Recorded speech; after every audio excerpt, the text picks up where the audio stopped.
Hi dear students, I welcome you all in our next lecture regarding thermodynamics। और आज के इस lecture में हम डिस्कस करने जा रहे हैं थर्मोडायनेमिक्स का एक इम्पॉर्टेंट लेक्चर जो कि होगा रिलेटेड टू हीट।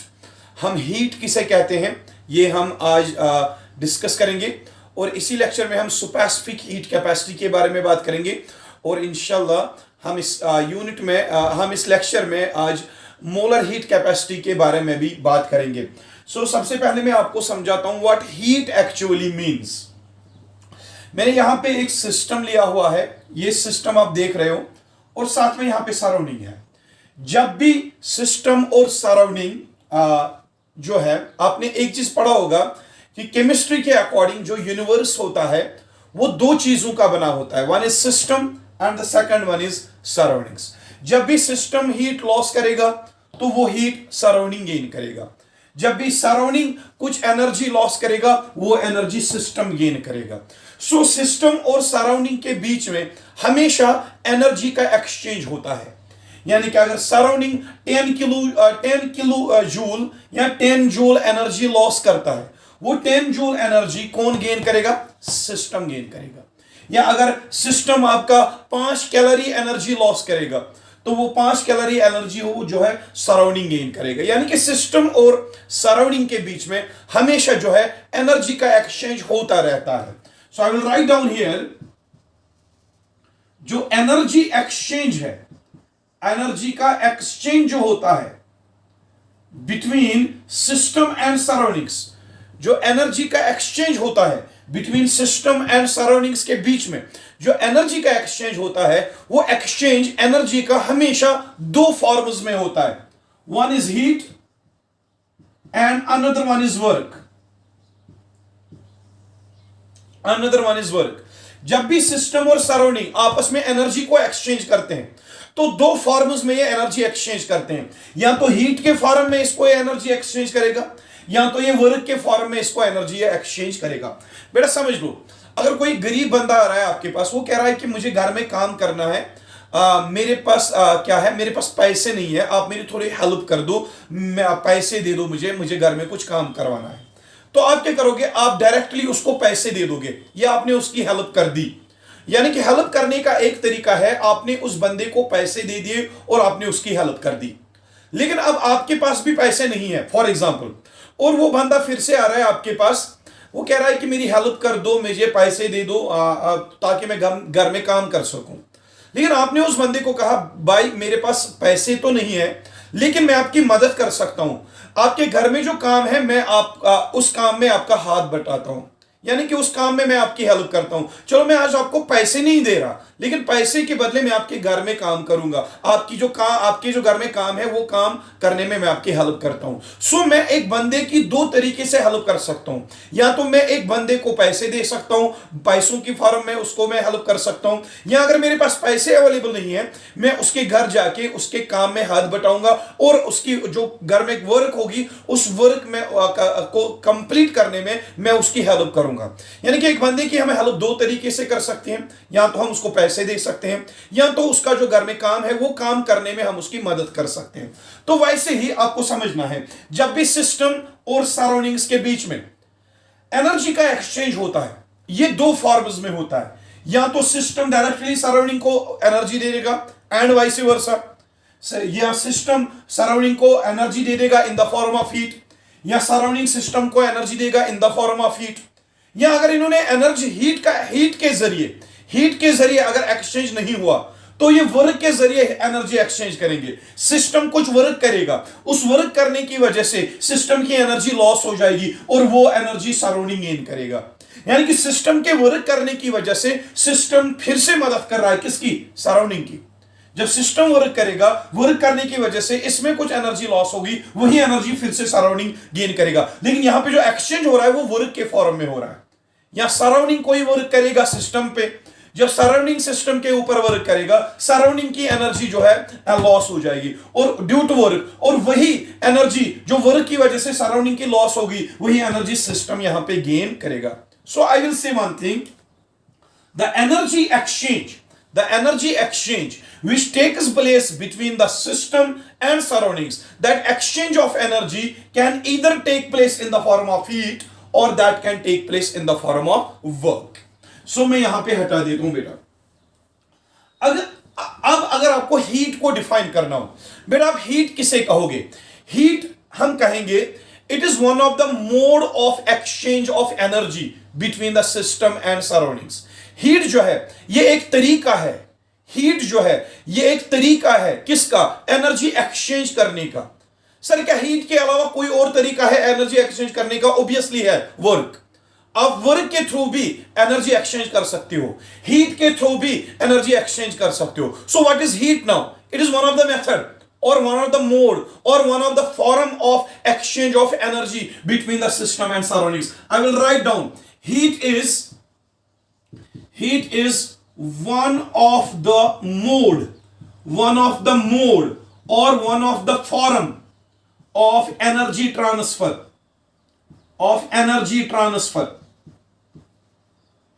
जो हीट जो है ये एक तरीका है एनर्जी ट्रांसफर करने का. किसके बीच में? सिस्टम और सराउंडिंग के बीच में एनर्जी ट्रांसफर करने का एक बेहतरीन मोड जो है वो है हीट. सो हीट को आप डिफाइन कीजिएगा आज से. व्हेनेवर वी से हीट, वी से it is the energy exchange taking place.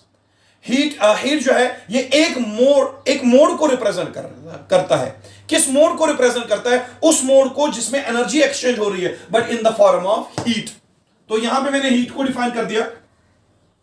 Heat is the mode of one of the mode of exchange of energy between the system and the surroundings. So बेटा यहां पे समझो जो heat है energy transfer करने का एक तरीका जिसको हम हीट कहते हैं, it is denoted bye Q. Heat को हम डिनोट करते हैं क्यू से. और जो हीट के यूनिट्स होते हैं, यूनिट्स ऑफ हीट, इस हीट क्या रिप्रेजेंट करती है? Mode of energy transfer. So जो एनर्जी का यूनिट होगा वही हीट का भी यूनिट होगा. सो इसका यूनिट होता है joule. Heat is measured in terms of joules. या अगर मैं और एक यूनिट की बात करूं, it is also measured in calories.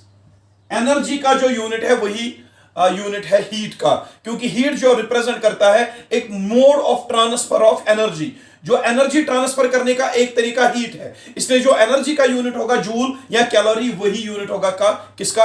Heat का भी. सो यहां पे आपने याद रखना है heat is denoted bye Q and इसका जो यूनिट है वो जूल है या कैलोरीज है. जो कि एनर्जी के यूनिट्स है वही यूनिट्स किसके होते हैं? हीट के भी यूनिट्स होते हैं. तो यहां पे आपको मैं एक चीज बताता हूं, 1 कैलोरी जो होती है, 1 calorie heat is always equal to 4.182 joules. ये चीज आप याद रखिएगा. 1 कैलोरी हीट या 1 calorie energy is equal to 4.182 joules. यानी कि जो हीट है, हीट एक मेथड है, मोड है एनर्जी ट्रांसफर करने का. इसलिए जो एनर्जी के यूनिट्स होंगे वही यूनिट्स होंगे हीट के. Joule and calorie they are the units of heat like that of the energy. So इस हीट को हम रिप्रेजेंट करते हैं किससे बेटा? क्यू से. सो इसको मैं रब कर देता हूं. I will rub this off now. बहुत इजी लेक्चर होने जा रहा है आज का. सो हीट जिसको हम रिप्रेजेंट करते हैं क्यू से. कुछ इंपॉर्टेंट पॉइंट्स मैं आपको बताता हूं, समझिएगा. अगर सराउंडिंग कुछ अमाउंट ऑफ एनर्जी ट्रांसफर कर रहा है टुवर्ड्स व्हाट? सिस्टम. सो उस टाइम सिस्टम की एनर्जी क्या हो जाएगी? Gain in the form of heat.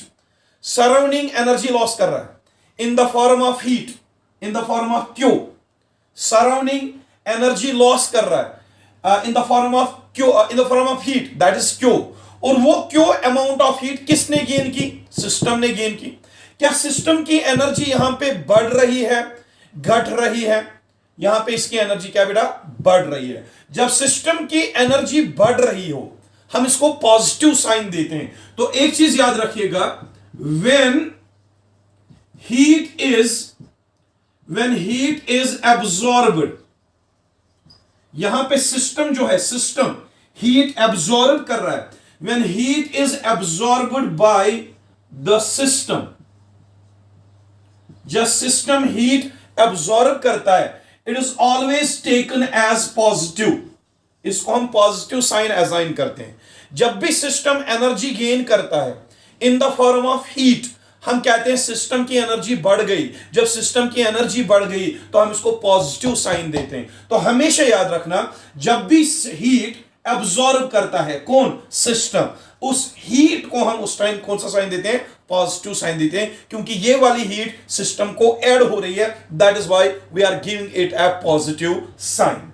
और एक पॉइंट है, अगर सिस्टम अब एनर्जी लॉस करेगा इन the form of heat, system energy loss कर रहा है in the form of heat, क्या यहां पे सिस्टम एब्जॉर्ब कर रहा है कि रिलीज कर रहा है, रिलीज कर रहा है हीट, यानी कि heat is given by the system. तो यहां पे और एक पॉइंट लिखो आप, when heat is given by the system, bye the system, जब हिस सिस्टम अपनी कुछ एनर्जी लॉस करता है टुवर्ड्स सराउंडिंग्स, उस टाइम जो सिस्टम की एनर्जी है वो कम होगी। तो इसकी एनर्जी जो कम होगी उसकी वजह से हम इस एनर्जी को नेगेटिव साइन देते हैं, इसको हम नेगेटिव साइन देते हैं। So Q may be having positive sign, Q may be having positive sign when the energy is absorbed by the system in the form of heat.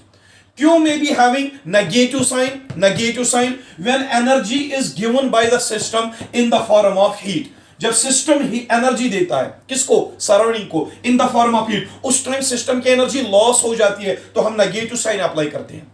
लेकिन जब system gain करेगा energy from surrounding, उस time system की energy जो है वो gain होती है, इसकी एनर्जी में इजाफा होता है, उसको हम पॉजिटिव साइन देते हैं। You have to remember these two important points. When is क्यों पॉजिटिव, क्यों is positive when energy is absorbed by the system in the form of heat. At that time, heat is assigned a positive sign. But when जब system energy loss करता है, when energy is given by the system towards the surroundings. At that time, system की energy कम हो जाती है, इसकी energy घट जाती है, कम हो जाती है, उसको हम negative sign देते हैं। That means Q is negative at that time. Hope आपको ये simple सी चीजें आपको यहाँ पे समझ आ रही होगी। So इसको मैं यहाँ पे हटा देता हूँ। ये बात कर रहे हैं हीट की। हीट क्या है बेटा, हीट क्या है, हीट एक तरीका है एनर्जी एक्सचेंज करने का बिटवीन सिस्टम एंड सराउंडिंग। लेकिन मैंने अभी एक चीज कहा, जब भी सिस्टम और सराउंडिंग को ही एनर्जी एक्सचेंज करनी हो, ये सिस्टम है ये सराउंडिंग है, जब भी इन दोनों को आपस में एनर्जी एक्सचेंज करनी हो, दो तरीके हैं एनर्जी एक्सचेंज करने के। एक तरीका हीट के फॉर्म में एनर्जी एक्सचेंज, दूसरा तरीका वर्क के फॉर्म में एनर्जी एक्सचेंज। बेटा हम बात कर रहे हैं हीट की, वर्क के लिए मैं अलग लेक्चर बनाऊंगा, यहां पे हीट की बात चलेगी, वर्क के बारे में मैं अलग बात करूंगा। समझ लो बेटा, यहां पे सिस्टम है और ये यहां पे सराउंडिंग है, सराउंडिंग्स। एक इंपॉर्टेंट बात मैं आपको बताता हूं, सिस्टम में मैंने यहां पे कोई भी सबस्टेंस ले लिया, समझ लो इसमें गैस ले लिया हमने, सिस्टम में हमने गैस ले लिया और ये सराउंडिंग है। यहां पे देख लो, सिस्टम और सराउंडिंग के बीच में जब एनर्जी एक्सचेंज होता है in the form of heat, इसके लिए एक इंपॉर्टेंट कंडीशन है, एनर्जी सिस्टम और सराउंडिंग के बीच में एक्सचेंज होगी in the form of heat. लेकिन in the form of heat तब एक्सचेंज होगा जब सिस्टम और सराउंडिंग का टेंपरेचर डिफरेंट हो। अगर इसका टेंपरेचर है for example 30 degree Celsius, system का टेंपरेचर 30 डिग्री सेल्सियस और सराउंडिंग का टेंपरेचर है फॉर एग्जांपल 50 डिग्री सेल्सियस। अब देख सकते हो सिस्टम और सराउंडिंग का टेंपरेचर अलग अलग है, यानी कि यहां पे सिस्टम और सराउंडिंग के बीच में थर्मल इक्विलिब्रियम नहीं है। अगर दोनों का टेंपरेचर सेम होता तो मैं कहता थर्मल इक्विलिब्रियम है, लेकिन यहां पे टेंपरेचर दोनों का अलग अलग है, इसका मतलब है यहां पे थर्मल इक्विलिब्रियम है ही नहीं। तो उस टाइम जब सिस्टम और सराउंडिंग का टेंपरेचर अलग अलग हो, उस टाइम एनर्जी का एक्सचेंज होता है between system and surrounding in the form of heat. That means heat exchange takes place only when there is temperature difference between the system and surrounding। अब देखो किसका टेंपरेचर ज्यादा है, सराउंडिंग का ज्यादा है, सिस्टम का क्या है कम। तो जिस साइड टेंपरेचर ज्यादा है उस साइड एनर्जी कंटेंट भी ज्यादा होगा, तो यहां पे सराउंडिंग हमेशा एनर्जी लॉस करेगा towards what, system, towards system. System की एनर्जी गेन हो जाएगी इन द फॉर्म ऑफ हीट, और जब हीट की फॉर्म में एनर्जी गेन होगी इसकी एनर्जी बढ़ जाएगी, क्यू विल बी पॉजिटिव। कहने का मतलब यह है कि सिस्टम और सराउंडिंग जो है वो आपस में एनर्जी एक्सचेंज करते हैं in the form of heat, लेकिन the condition is the two bodies system and surrounding they must be having temperature difference else energy exchange will not take place in the form of heat. अगर temperature same हुआ उस time हम कहते हैं इन दोनों के बीच में थर्मल इक्विलिब्रियम है। थर्मल इक्विलिब्रियम के टाइम पे एनर्जी का एक्सचेंज हीट के फॉर्म में बिल्कुल भी नहीं होता। अगर उस टाइम हीट का एक्सचेंज होगा भी वो वर्क के फॉर्म में होगा, जो मैं आपको नेक्स्ट लेक्चर में समझाता हूं। लेकिन हीट के फॉर्म में एनर्जी का एक्सचेंज होना ये खाली उस टाइम होता है जब दो बॉडीज में टेम्परेचर डिफरेंस हो। This is very important point, you have to remember this. Now we will be moving ahead and we are going to study now। Heat को स्टडी करने के बाद अब हम पढ़ने जा रहे हैं स्पेसिफिक हीट कैपेसिटी। ये सारा लेक्चर हीट के रिलेटेड है। Specific heat capacity. Specific heat capacity it is denoted by C. It is denoted by C, small C. Specific heat capacity जो है इसको हम स्मॉल सी से रिप्रेजेंट करते हैं। अब देख लीजिएगा बेटा स्पेसिफिक हीट कैपेसिटी क्या है, समझो। मैंने यहां पे एक सिस्टम लिया हुआ है, इस सिस्टम में मैं यहां पे लूंगा 1 gram of substance. 1 gram of substance.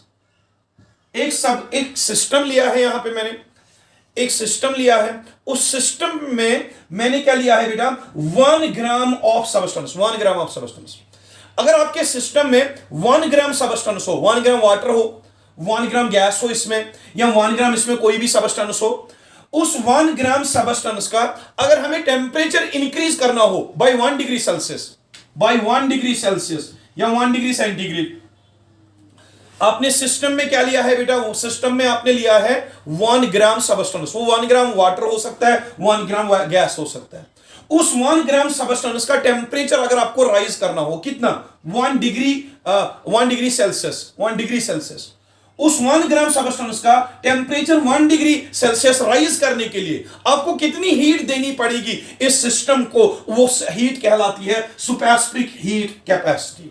Now what is specific heat capacity? Specific heat capacity is the amount of heat required to raise the temperature of 1 gram of substance by 1 degree Celsius. एक unit mass substance 1 gram is a unit mass.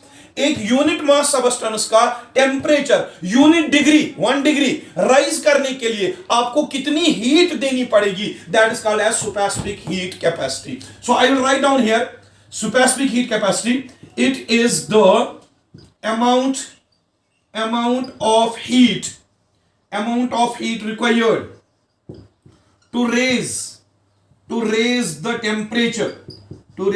temperature of 1 gram of substance या unit mass of substance, to raise the temperature of 1 gram of substance by 1 degree Celsius or unit degree Celsius, by 1 degree Celsius। अगर आपको 1 gram substance का temperature increase करना हो bye 1 degree Celsius, उसके लिए आपको कितनी हीट देनी पड़ेगी इस 1 ग्राम सबस्टेंस को, वो उसका नाम पड़ता है बेटा specific heat capacity, which is denoted by C. अब मैं इसकी मैथमेटिकल फॉर्म लेता हूं। तो यहां पे स्पेसिफिक हीट कैपेसिटी हमने डिस्कस किया। स्पेसिफिक हीट कैपेसिटी वो हीट होती है, वो एनर्जी होती है जो हम एक सिस्टम को सप्लाई करते हैं। उस सिस्टम को जिसमें 1 ग्राम सबस्टेंस है, उस सबस्टेंस का 1 ग्राम सबस्टेंस का टेम्परेचर 1 डिग्री सेल्सियस राइज करने के लिए हमें कितनी हीट देनी पड़ेगी, उसको हम नाम देते हैं specific heat capacity. So mathematically मैं यहां पे लिखता हूं, mathematically this specific heat capacity C, it is small C. Specific heat capacity will be equal to Q divided by M into delta T.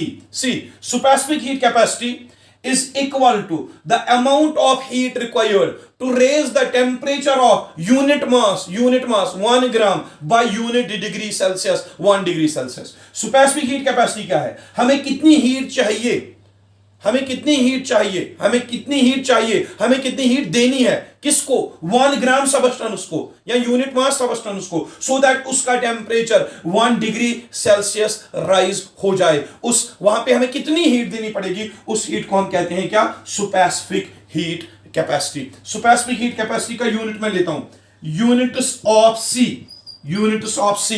Specific heat capacity का unit क्या आएगा, अब जो यहां पे क्यों है, क्यों क्या है, हीट, हीट का यूनिट क्या आएगा, जूल्स डिवाइडेड बाय मास लेते हैं इन टर्म्स ऑफ ग्राम्स और temperature in terms of degree Celsius. So इसका जो यूनिट आएगा स्पेसिफिक हीट कैपेसिटी का, that is joule per gram पर डिग्री सेल्सियस। हमें कितने जूल्स, हमें कितने जूल्स हीट सप्लाई करनी पड़ेगी एक सबस्टेंस को, 1 ग्राम सबस्टेंस को, सो दैट उसका टेम्परेचर 1 डिग्री सेल्सियस राइज हो जाए, उसी को हम कहते हैं specific heat capacity. Now see बेटा, स्पेसिफिक हीट कैपेसिटी यहां पे मैंने डिस्कस कर दी।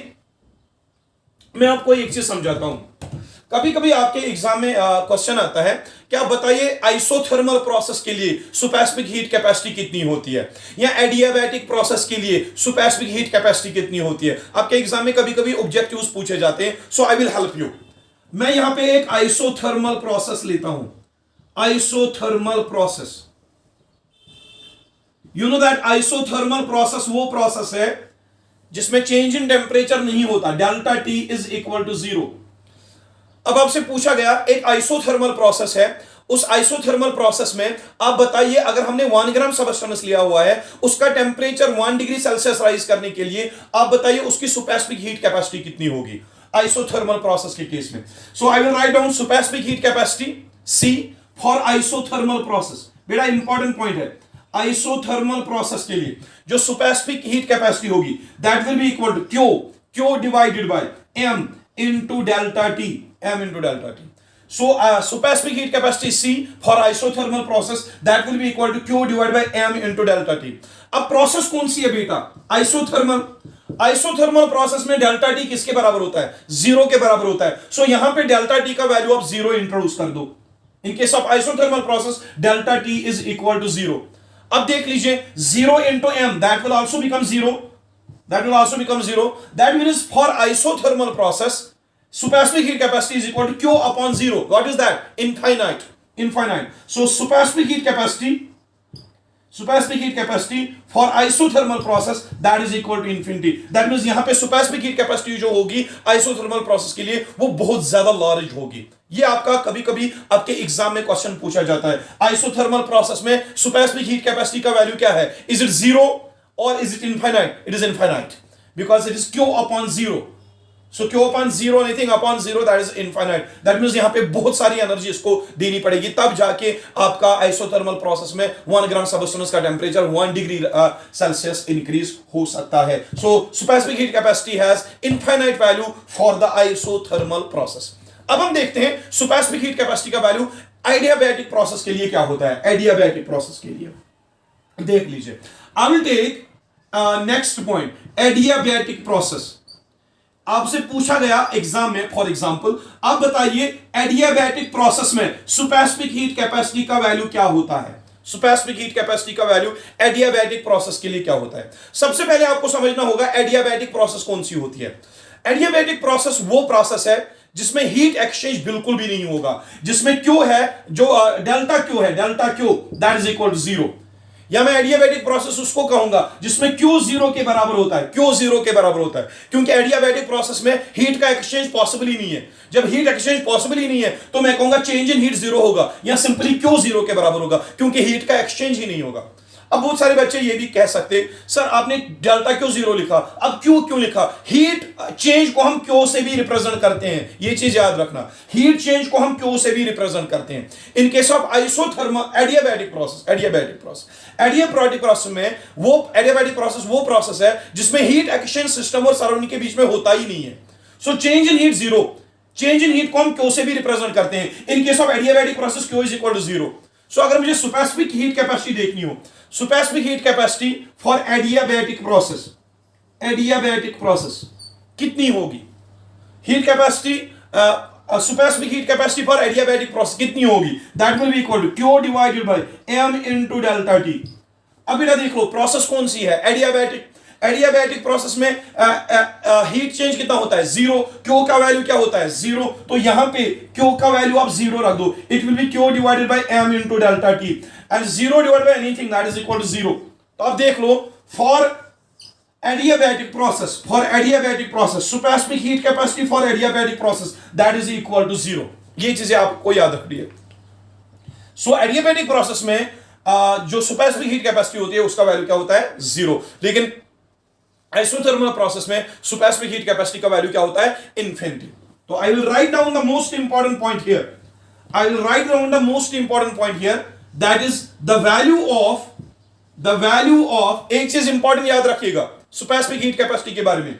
The values of super specific heat capacity that is C ranges from zero to infinity. कहने का मतलब यह है सुपरस्पेसिफिक हीट कैपेसिटी का वैल्यू जीरो से लेकर इंफिनिटी तक कुछ भी हो सकता है। यह डिपेंड करता है प्रोसेस कौन सी है। अगर एडियाबैटिक प्रोसेस है तो वैल्यू जीरो आएगा, अगर आइसोथर्मल प्रोसेस है तो वैल्यू इनफाइनाइट आएगा। अगर प्रोसेस एडियाबैटिक या आइसोथर्मल प्रोसेस के बदले कोई और प्रोसेस है तो वहां पे जीरो और इंफिनिटी के बीच में कोई वैल्यू आएगा सुपरस्पेसिफिक हीट कैपेसिटी का। अगर मैं वाटर की एग्जांपल लेता हूं, सी आई विल टेक वाटर। अगर मैं 1 ग्राम वाटर लेता हूं, 1 ग्राम वाटर, ये एक्सपेरिमेंटली देखा गया है। अगर आप 1 ग्राम वाटर को लेते हो, 1 ग्राम वाटर को अगर आप हीट देते हो सो दैट इसका टेम्परेचर 1 डिग्री सेल्सियस राइज हो जाए, तो इसकी जो सुपरस्पेसिफिक हीट कैपेसिटी आती है, C super specific heat capacity for water, उसका वैल्यू एक्सपेरिमेंटली देखा गया है, that is equal to 4.25 joules per gram पर डिग्री सेल्सियस। यानी कि अगर आपको वाटर के 1 ग्राम को हीट करना हो so as to raise it temperature by 1 degree Celsius, हमें इसको 4.25 जूल्स यहां पे हमें इसको एनर्जी देनी पड़ती है। वाटर 1 ग्राम वाटर को अगर आपने हीट करना हो सो दैट इसका टेम्परेचर 1 डिग्री सेल्सियस राइज हो जाए, सो इसको हमें 4.25 जूल्स एनर्जी देनी पड़ती है, इतनी हीट देनी पड़ती है, तब जाके वाटर का क्या बॉयल का टेम्परेचर 1 डिग्री सेल्सियस राइज हो जाता है। सो अगर आपसे पूछा जाए what is the value of super specific heat capacity for water, it is 4.25 joules per gram पर डिग्री सेल्सियस। यानी कि कहने का मतलब है पर ग्राम डिग्री सेल्सियस। कहने का मतलब यह है कि वाटर का 1 ग्राम बॉईल करने के लिए अगर उसको आपको 1 डिग्री सेल्सियस उसका टेम्परेचर राइज करना हो तो उसकी सुपरस्पेसिफिक हीट कैपेसिटी कितनी होती है? 4.25 जूल्स। इतनी हमें इसको हीट देनी पड़ती है, तब जाके इसका टेम्परेचर जो है 1 डिग्री सेल्सियस राइज हो जाता है। सो सुपरस्पेसिफिक हीट कैपेसिटी का वैल्यू जीरो से लेकर इंफिनिटी तक कुछ भी हो सकता है। ये डिपेंड करता है हम कौन से सबस्टेंस को और कौन सी कंडीशन पे सबस्टेंस को हीट कर रहे हैं। After completing this, we are going to take 2 types of supersonic heat capacity. 2 important types of supersonic heat capacity. Supersonic heat capacity मैंने बोला ये वो टेम्परेचर है, ये वो हीट है जो हमें एक सिस्टम को देनी पड़ती है सो दैट उसका टेम्परेचर 1 डिग्री सेल्सियस राइज हो जाए। सुपरसोनिक हीट कैपेसिटी कहने का मतलब यह है ये वो एनर्जी है, ये वो हीट है जो हम एक सिस्टम को देते हैं जिसमें यूनिट मास सबस्टेंस होता है। उस यूनिट मास सबस्टेंस का टेम्परेचर 1 डिग्री सेल्सियस राइज करने के लिए हमें उसको कितनी हीट देनी पड़ती है, वही कहलाता है सुपरसोनिक हीट कैपेसिटी। नाउ इसके टाइप सुपरसोनिक हीट कैपेसिटी के 2 टाइप्स हैं। One is CV, small CV, and second one is CP, that is small CP. What is CV? Now CV is small CV.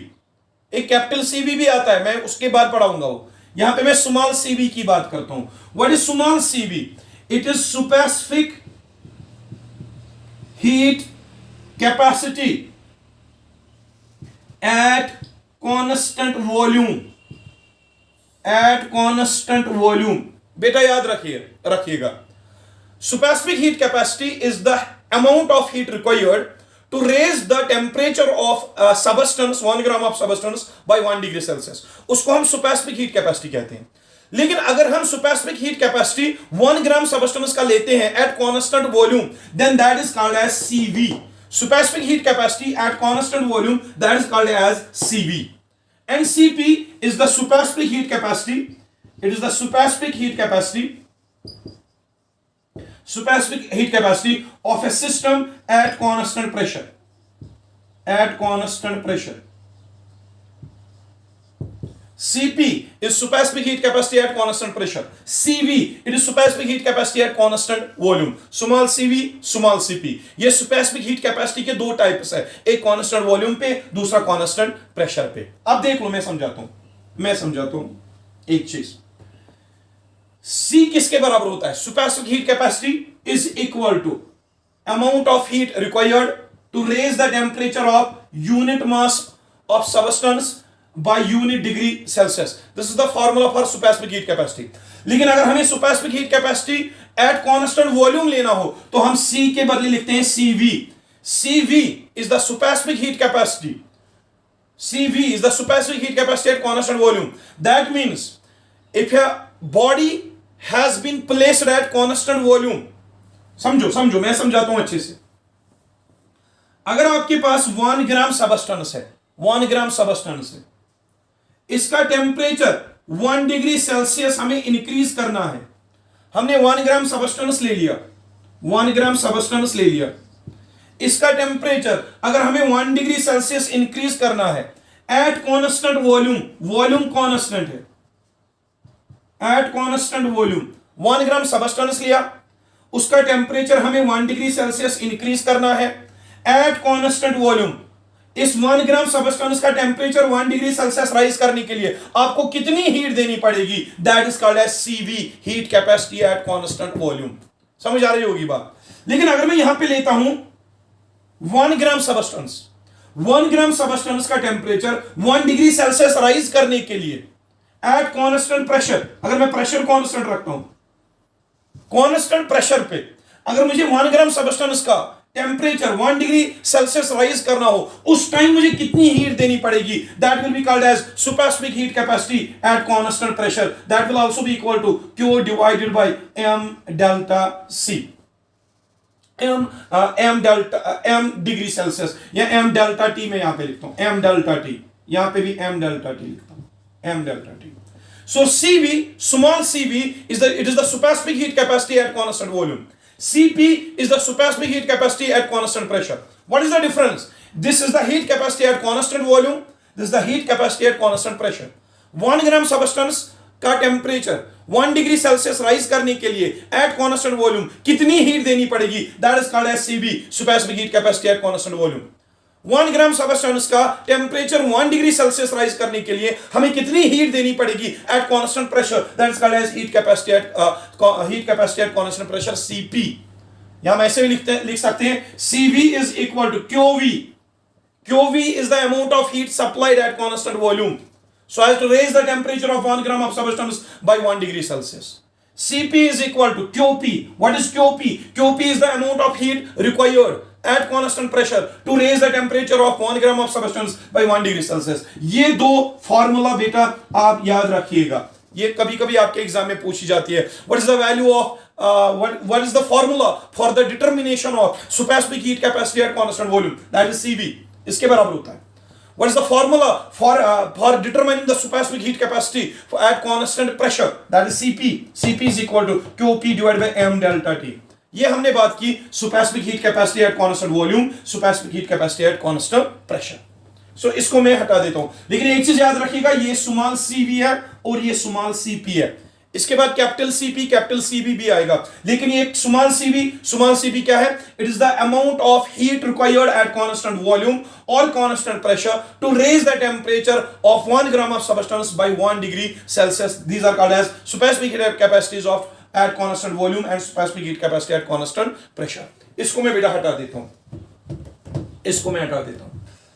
अब हम बात करते हैं molar heat capacity की. Molar heat capacity, molar heat capacity भी एक easy concept है.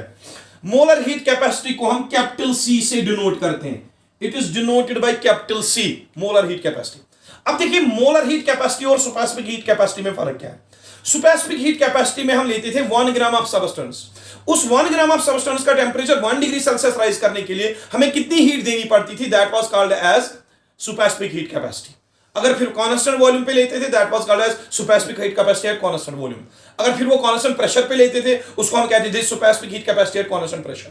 लेकिन बात करते हैं मोलर सुपरसोनिक हीट कैपेसिटी की। मोलर सुपरसोनिक हीट कैपेसिटी का मतलब क्या है? देखो, अब मैं जो यहां पे सिस्टम लेता हूं, इस सिस्टम में मैंने 1 ग्राम के बदले 1 मोल सबस्टेंस ले लिया, 1 mole of substance, 1 mole substance, यानी कि हमने इसमें 1 मोल वाटर ले लिया, 1 मोल water molecules, 1 mole for example इसमें मैंने गैस ले लिया।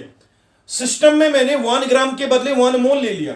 इस 1 मोल सबस्टेंस का टेम्परेचर 1 डिग्री सेल्सियस राइज करने के लिए आपको कितनी हीट देनी पड़ेगी? That is called as molar supersonic heat capacity. Molar supersonic heat capacity is what? It is the amount of heat required to raise the temperature of 1 mole of substance, 1 mole of substance by 1 degree Celsius. 1 ग्राम के बदले 1 मोल आ गया, तभी हमने इसको यहां पे molar supersonic heat capacity नाम दे दिया, and it is represented by capital C. Now समझ आई होगी फॉर्मूला, ये डेफिनेशन समझ आ गई होगी। Molar supersonic heat capacity, it is the amount of heat required to raise the temperature of 1 mole of substance by 1 degree Celsius. इसको हम molar supersonic heat capacity कहते हैं और इसको हम कैपिटल C से डिनोट करते हैं। So this capital C molar supersonic heat capacity, that is equal to Q, amount of heat required to raise the temperature of, to raise the, क्या 1 ग्राम लेना है कि 1 मोल लेना है? 1 मोल लेना है, 1 मोल सब। उसके बदले में लिखता हूं n is the number of moles, unit mole, 1 mole into delta T। ये आ जाती है फार्मूला। बेटा यहां पे फार्मूला में चेंज हो गई, यहां पे फार्मूला में चेंज हो गई, यहां पे मास के बदले नंबर ऑफ मोल्स आ गया, क्योंकि हम मोलर हीट कैपेसिटी में 1 मोल लेते हैं, सुपरसोनिक हीट कैपेसिटी में हम मास लेते हैं, तो यहां पे मैंने नंबर ऑफ मोल्स यानी कि n ले लिया। अब देख लो, molar heat capacity capital C, it is equal to amount of heat required to raise the temperature of 1 mole of substance by 1 degree Celsius. That is called as molar heat capacity. समझ आ गया होगा? It is molar heat capacity. Now इसके भी दो types हैं, one is molar heat capacity at constant pressure and second is molar heat capacity at constant volume. अब मैं यहां पे देख लेता हूं, अगर मैं कैपिटल C लेता हूं, capital C, what is capital C? Molar heat capacity. अगर मैं कैपिटल CV लिखता हूं, capital CV, that is molar heat capacity at constant volume, that will be equal to QV, amount of heat required at constant volume to raise the temperature of 1 mole of substance by 1 degree Celsius. This is the supersonic heat capacity, molar heat capacity at constant volume. And CP, capital CP is molar heat capacity at constant pressure, that will be equal to QP divided by N delta T. ये आगे इसके दो types, molar heat capacity constant volume and molar heat capacity at constant pressure. What is molar heat capacity? It is the amount of heat required to raise the temperature of 1 mole of substance by 1 degree Celsius. कितना amount of heat आपको चाहिए 1 mole substance का temperature 1 degree Celsius rise करने के लिए, उस heat को हम नाम देते हैं मोलर सुपरसोनिक हीट कैपेसिटेंस। अगर हम वही molar supersonic heat capacitance constant volume पे लेते हैं, that is called as capital CV। अगर हम molar supersonic heat capacity constant pressure पे लेते हैं, that is called as capital CP। इनको मैं हटा देता हूं,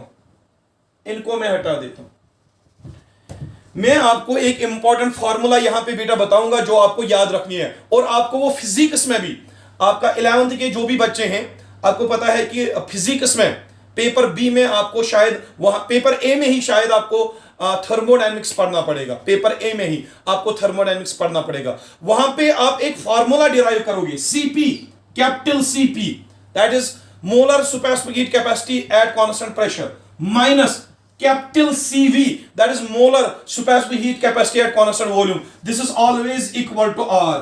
बेटा ये फॉर्मूला आप हमेशा याद रखिएगा, molar heat capacity at constant pressure minus molar heat capacity at constant volume, it is always equal to R. What is R? Universal gas constant. R जो है, R is called as universal gas constant.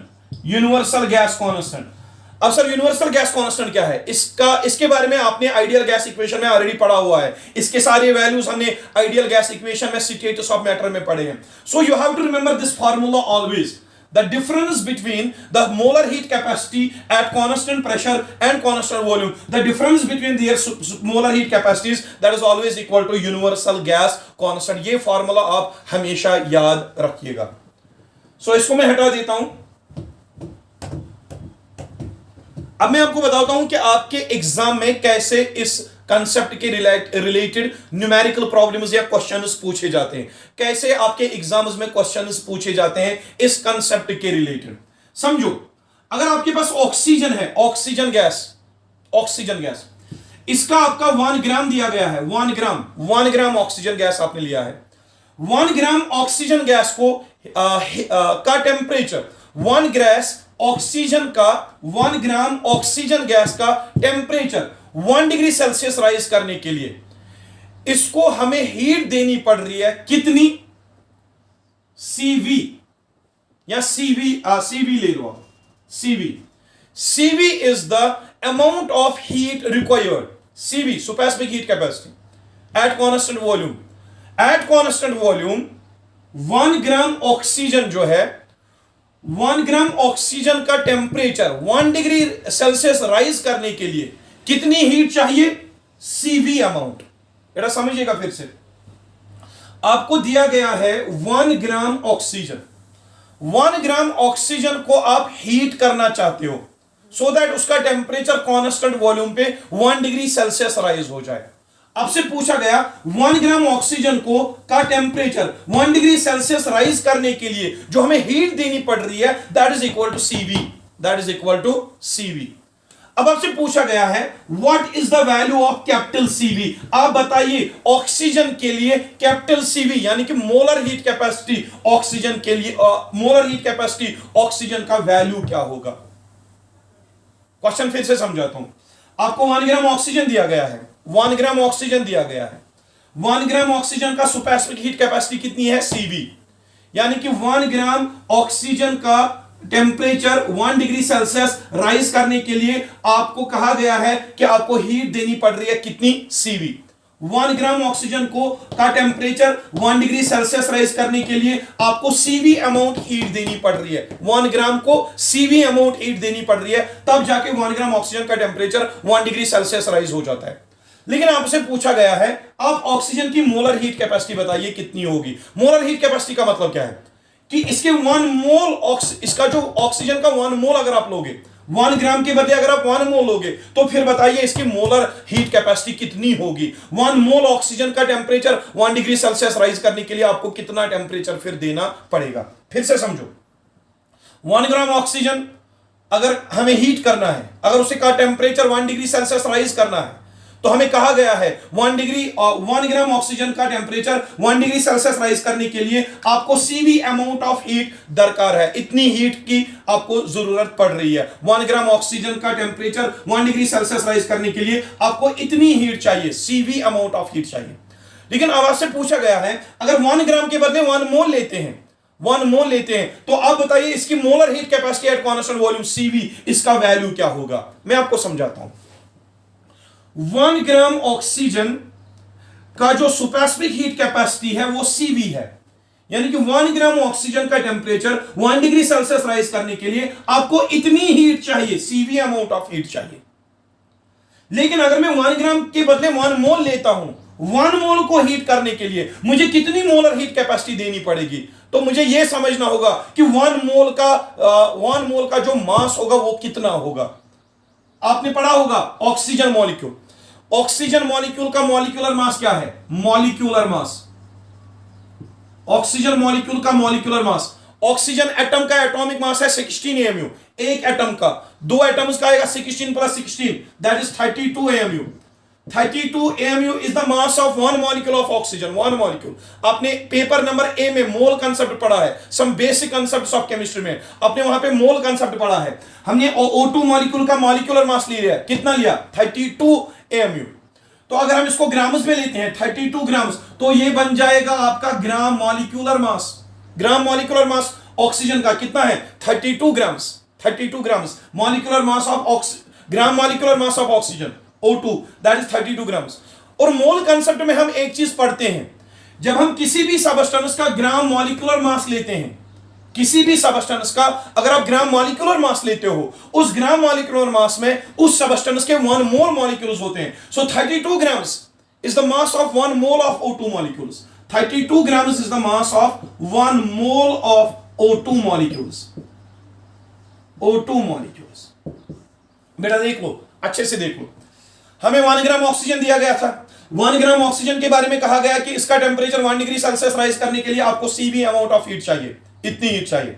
लेकिन आपसे पूछा गया अगर 1 ग्राम के बदले आपको 1 मोल ऑक्सीजन दिया जाए, 1 मोल ऑक्सीजन को हीट करने के लिए, उसका टेम्परेचर 1 डिग्री सेल्सियस राइज करने के लिए, बताइए CV मोलर हीट कैपेसिटी का वैल्यू फिर क्या आएगा. हमने क्या किया, हमने ऑक्सीजन का ग्राम मॉलिक्यूलर मास लिया. ग्राम मॉलिक्यूलर मास कैसे मालूम करते हैं, दो ऑक्सीजन एटम्स का एटॉमिक मास का सम. एक ऑक्सीजन का atomic mass 16 plus 16 that is 32 grams आएगा इसका ग्राम मॉलिक्यूलर मास. अब यूज होगा पेपर नंबर फर्स्ट से सम बेसिक कंसेप्ट का, मोल कंसेप्ट वाला रूल. मोल कंसेप्ट में हम पढ़ते हैं कि gram molecular mass of any substance contains 1 mole molecules of that substance provide the substance is molecular. अब 32 ग्राम्स क्या है, 32 ग्राम्स है ऑक्सीजन का ग्राम मॉलिक्यूलर मास, या 32 ग्राम्स है mass of 1 mole of oxygen molecule. अब देख लो what is CV, capital CV. It is the molar heat capacity, amount of heat required to raise the temperature of 1 mole of oxygen molecules by 1 degree Celsius. इतने oxygen molecules का temperature 1 degree Celsius rise करने के लिए आपको कितनी heat देनी पड़ेगी, that is capital CV. तो अब देख लो, 1 ग्राम ऑक्सीजन को हीट करने के लिए CV अमाउंट ऑफ एनर्जी लग रही है. 1 ग्राम ऑक्सीजन को हीट करने के लिए CV अमाउंट ऑफ एनर्जी लग रही है.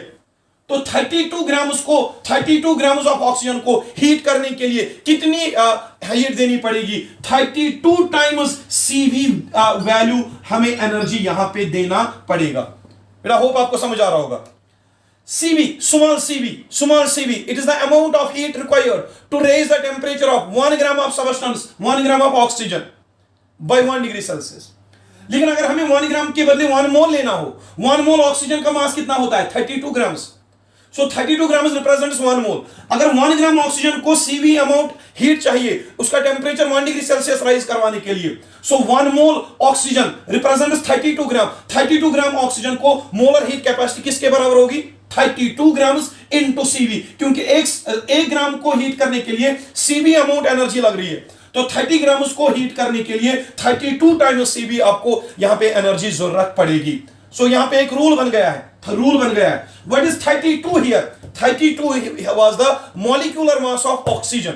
सो मैं यहां पे कहूंगा CV molar heat capacity for oxygen that is equal to 32. What is 32? Molecular mass of oxygen into CV, small CV, specific heat capacity for 1 gram. So आप यहां पे लिखोगे molar heat capacity at constant volume that is equal to molecular mass of the gas into specific heat capacity for 1 gram of the substance. ये formula आप याद रखिएगा. अगर आपको molar heat capacity constant volume पे चाहिए, that is equal to molecular mass of the gas multiplied by specific heat capacity for 1 gram. Likewise, अगर आपको CP मालूम करना हो, capital CP, what is capital CP? Capital CP is molar heat capacity for 1 mole of substance. Molar heat capacity for 1 mole of कितनी heat देनी पड़ेगी 1 mole substance को, so that उसका टेम्परेचर 1 डिग्री सेल्सियस राइज हो. That is equal to molar mass of that substance multiplied by small CP multiplied by specific heat capacity at constant pressure which is valid for 1 gram. तो ये दो formula आप याद रखिएगा. तो हमने यहां पे क्या कहा, जो मोलर हीट कैपेसिटी है, मोलर हीट कैपेसिटी हम मालूम कर सकते हैं किससे, स्पेसिफिक हीट कैपेसिटी से. Molar heat capacity at constant volume हम मालूम कर सकते हैं किससे, specific heat capacity at constant volume multiplied by molecular mass of the substance. आपको अगर पूछा गया molar heat capacity at constant pressure मालूम कीजिए, आपको चाहिए specific heat capacity at constant pressure and multiply करना है मॉलिक्यूलर मास ऑफ सबस्टेंस, जिस सबस्टेंस का आपको स्पेसिफिक मोलर हीट कैपेसिटी मालूम करना हो. एक और क्वेश्चन लेते हैं समझाने के लिए. अगर आपको दिया गया है CO2 carbon dioxide gas, CO2 दिया गया 1 ग्राम और आपसे कहा गया eight constant pressure 1 gram of oxygen का सुपरस्पेसिफिक हीट कैपेसिटी सीपी है। आप बताइए इसका molar heat capacity CP, molar heat capacity कितना होगा? समझ लो 1 ग्राम कार्बन डाइऑक्साइड को कांस्टेंट प्रेशर पे 1 डिग्री सेल्सियस राइज टेम्परेचर करने के लिए आपको सीपी अमाउंट ऑफ हीट की जरूरत है। अगर आपको कैपिटल सीपी पूछा गया, सर 1 मोल के लिए फिर कितने हीट चाहिए होगी? अब 1 मोल के लिए कितनी हीट चाहिए होगी? Molecular mass of carbon dioxide into super specific heat capacity for 1 gram, that is small C P. So that will be equal to, capital CP will be equal to molecular mass of carbon dioxide कितना है? Carbon का मास 12, oxygen का 16 plus 16 that is 32, वो आएगा 44। So 44 times CP आपको देना पड़ेगा, then 44 times supersonic heat capacity represents molar supersonic heat capacity for carbon dioxide at constant pressure। यानी कि 1 ग्राम कार्बन डाइऑक्साइड को हीट करने के लिए अगर आपको CP अमाउंट की एनर्जी जरूरत पड़ रही है और इसके 1 मोल को हीट करने के लिए आपको 44 टाइम्स सीपी एनर्जी यहां पे सप्लाई करनी पड़ेगी, क्योंकि 44 ग्राम इसका 1 मोल रिप्रेजेंट करता है। ये आपको यहां पे ये कांसेप्ट जो है बहुत इंपॉर्टेंट है, ये आपको समझना है कि किसी भी सबस्टेंस का अगर हमें सुपरस्पेसिफिक हीट कैपेसिटी दिया हुआ है वो 1 ग्राम के लिए दिया गया है। जब 1 ग्राम के लिए दिया गया हो वो खाली सुपरस्पेसिफिक हीट कैपेसिटी है, स्मॉल सीवी स्मॉल सीपी। लेकिन अगर हमें 1 मोल के लिए पूछा गया, 1 मोल के लिए आप क्या करोगे? सबस्टेंस का मॉलिक्यूलर मास डिटरमाइन करोगे और सुपरस्पेसिफिक हीट कैपेसिटी को मॉलिक्यूलर मास से मल्टीप्लाई कर दो, आपको मोलर हीट कैपेसिटी वहां पे निकल जाएगी। So this was all about today's lecture on heat. और यहां पे हमने देखा इस लेक्चर में कि एनर्जी का ट्रांसफर हीट के फॉर्म में भी होता है, वर्क के फॉर्म में भी होता है। और हीट के फॉर्म में तब होता है जब दो बॉडीज के बीच में टेम्परेचर डिफरेंस हो। फिर हमने सुपरस्पेसिफिक हीट कैपेसिटी पढ़ा, मोलर हीट कैपेसिटी पढ़ा, और molar heat capacity is equal to super specific heat capacity multiplied by molecular mass of the substance. This was all regarding the super specific heat capacity and molar heat capacity. इंशाल्लाह हम next lecture में work के related कुछ बातें करते हैं और साथ ही में सुपरस्पेसिफिक हीट कैपेसिटी और मोलर हीट कैपेसिटी के रिलेटेड और न्यूमेरिकल प्रॉब्लम्स हम लाएंगे और क्वेश्चंस हम लाएंगे। So till then take care of yourself and खुदा हाफिज।